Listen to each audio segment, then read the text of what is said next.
The Codex is a prototype dual-screen tablet computer. A custom détente hinge between the displays affords setting up the device in a variety of postures. Embedded sensors automatically adjust the displays and the software functionality to suit the resulting task context, whether that means different arrangements for individual work or postures that afford collaborating with another user. The small folding form factor makes the Codex extremely mobile and versatile.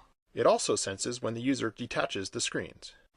Let's look at how a knowledge worker might use the Codex for individual and collaborative sense-making tasks.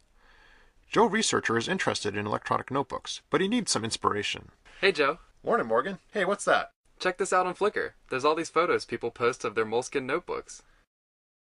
Neat, that's really cool. I definitely got to check that out for our electronic notebook project.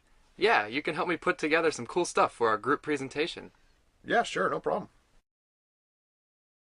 Back in his office, Joe uses his Codex as an electronic scrapbook to follow up on the thought. He does a quick search and starts to explore what's there. Joe browses the photos side by side with his notes. Then he grabs a clipping, all without interrupting his primary note-taking task. Next, Joe decides to review a video that he's got queued up. He's got his Codex paired with his desktop, so he grabs the video onto his notes. He just opens it up from the automatic hyperlink. He pulls out the screen so he can watch it in landscape.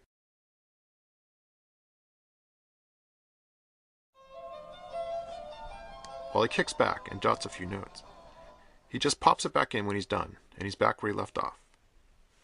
After a couple days, Joe has a bunch of cool stuff. To help organize things, he makes a table of contents, and he pulls in links to all the important pages. Joe can press on a page link to see a preview, or open the link to navigate through the page. The pages show up on the other screen, so he doesn't lose track of the big picture.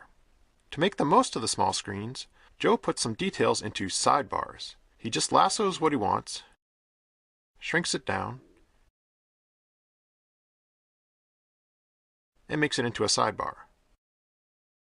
When he taps on a sidebar, the details are called out on the other screen. Joe sets aside his Codex while he does some other work, but when he stands it up like this, it still functions as an ambient display. One screen keeps him up to date on email, while the other screen shows a continuous slideshow of his note pages. This way, he can continue to mull over his new ideas in the periphery of his attention. Hey Morgan, I gotta tell you, I got a lot of ideas from looking at those photos on Flickr. Really? Yeah, check it out. People do these really cool collages. I like this one.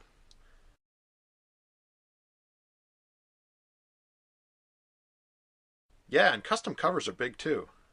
You gotta personalize. And draw graffiti too. Oh, and hang on. Let me show you this other page. Here. For some reason, people post pictures of everything in their bag. Cool. Let's put that in the presentation. Yeah, let's work on that. Here it is. What's in my bag? I like it. Now the day for the presentation has come. Joe flips his Codex to the laptop posture and projects from the top screen. He can look at his speaking points and drive his presentation from the bottom screen. So here's what Morgan and I have been thinking about. Customization is a big deal in paper notebooks. Like this. Or this one. It has to be very personal. Big bold fonts really stand out. And people really like to show you what's in their bag. Why? That's dumb. Yeah, I guess some people are just dumb. Overall, the two screens of the Codex afford a separation of concerns in reading versus writing, public versus private, and other partitions of task roles and views. The facile transitions between usage contexts via sensed postures enable a rich set of possibilities without undue burden to the user.